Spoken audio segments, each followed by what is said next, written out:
ನಮಸ್ಕಾರ ಎಲ್ಲ ದೊಡ್ಡ ಮಂದಿ ಮೊದಲ ಲೈಕ್ ಮಾಡ್ರಿ ವಿಡಿಯೋ ಕಮೆಂಟ್ ಮಾಡ್ರಿ ವಿಡಿಯೋ ಮುಗಿಯನ ಶೇರ್ ಮಾಡ್ರಿ ಮತ್ತೆ ಹೊಸದಾಗಿ ನಾನು ಯೂಟ್ಯೂಬ್ ಚಾನಲ್ ಯಾರು ನೋಡಾತ್ರಿ ಚಾನಲ್ ಸಬ್ಸ್ಕ್ರೈಬ್ ಮಾಡ್ರಿ ಅದಕ್ಕೇನು ರೊಕ್ಕ ಇಟ್ಟಿಲ್ಲ ಅಂತ ಪದ್ಧತಿ ಇಲ್ಲ ನಮ್ಮ ಕನೆ ಆ ಚಾನಲ್ ಸಬ್ಸ್ಕ್ರೈಬ್ ಮಾಡ್ರಿ ಸರ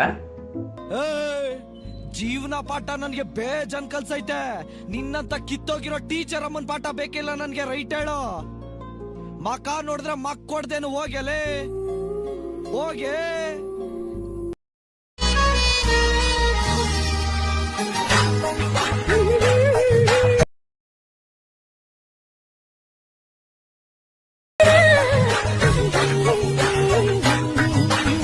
Once more! Once more! Once more!